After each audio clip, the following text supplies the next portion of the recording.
Good afternoon and welcome back to Luke's World with yours truly, Jerry Luke. Today we're filming at the Symczak studio through the courtesy of LSMFT Productions. Normally, you could hear me on WHCR FM in New York, 90.3, the voice of Harlem, on Sports Insight every Friday between the hours of 2 and 3:30. If you were not in the listening audience, you can also hear us on WHCR.org. So let's begin.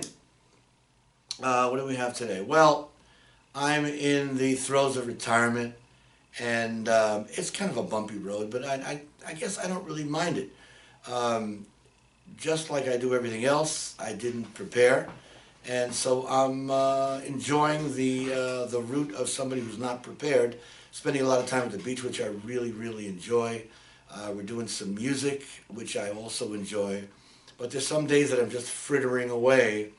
And maybe I just like to fritter stuff away. So maybe for the near future, I'm just going to play it as it lays and see what happens. I probably will not be doing one of these videos for the next 2 or 3 weeks. But then again, who knows? My schedule changes moment to moment. But anyway, I want to thank you for watching, and let's continue. Now, the last week I brought up something about immigration, and what seems to be lost is, why are these people at the door? Why are these people knocking on the door and want to come into this country? We seem to only treat the symptom, and since we have people knocking on the door, we're going to build bigger fences. We're going to hire border guards. We're going to have dogs patrolling. We have helicopters moving up and down the border. That's the way to deal with it. But that's not really the way to deal with it. Some months ago, I read a book called On the Dulles Brothers. And it gives you a good idea of how we messed up, or how we got involved in other countries and messed up their financial system. And because we did that, this is why it's happening. I'll give you an example. In Guatemala, some years ago, there was a duly elected government, and what the head of the government wanted to do was distribute land that United Fruit wasn't using. That's all he wanted to do, was to give an even playing field for all those people who were farmers who didn't have land, and it wouldn't have competed with United Fruit. It would have just given people employment, and he was summarily, through some shenanigans of the CIA, thrown out of office. So now this is going on in South America, in just about every country, and because of that, people who have of minimal means, basically people who can actually farm, are not being allowed to do that.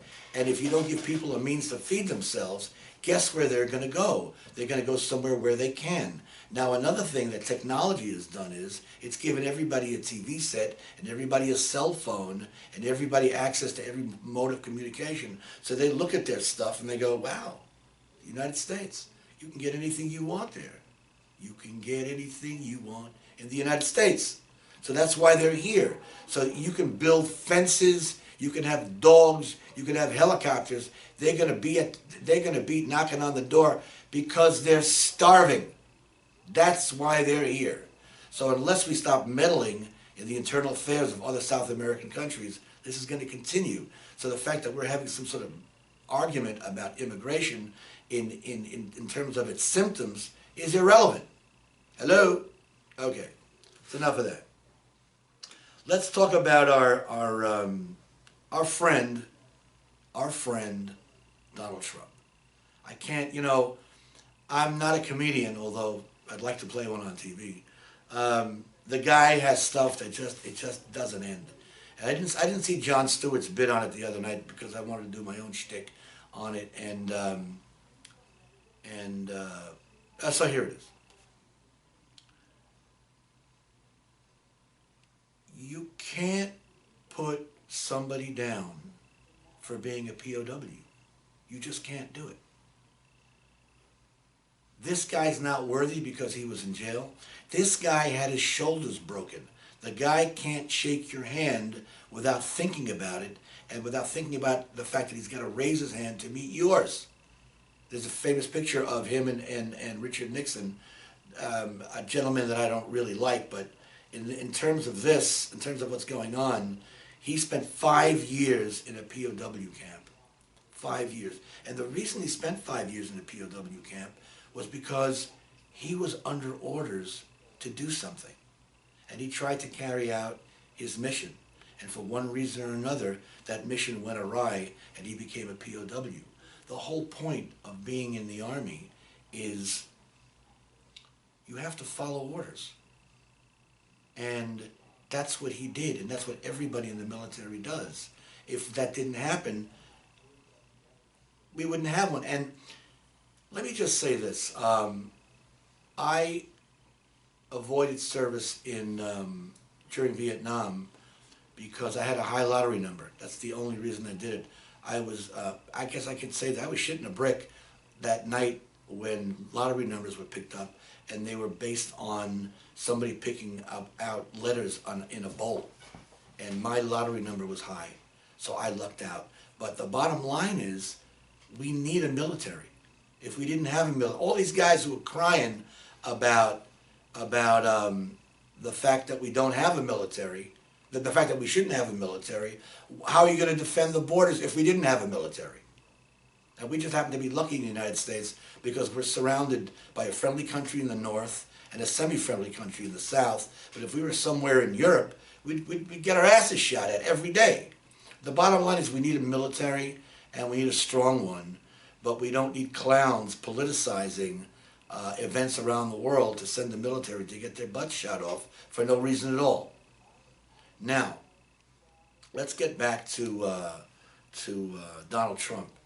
I don't think you realize how much you demean everybody in the service by deciding who's worthy of praise and who's not worthy of praise. That just goes beyond common sense. But I guess in some sort of political psychodrama, you think that that's the way to go, and I think you and your campaign are going to be remembered for this for a long time. And another interesting thing that just occurred to me, there was a shot in one of the local newspapers. I should say the Daily News, because I use them on WHCR also for the sports show on Sports Insight, that claimed that you had a deferment for a bone spur. And interestingly enough, you went to a military academy and you had a bone spur. How does that work? I have to say that I'm appalled at your behavior, and it also doesn't make sense. It doesn't. What you're trying to achieve. You're trying to achieve over the bodies of people who died for this country, and that's a very sad thing. And I think I'm going to stop it right there. My name is Jerry Luke. This has been Luke's World. We come to you once a week here from the Mark Symczak studio. I want to thank you for listening, and we'll see you on the radio.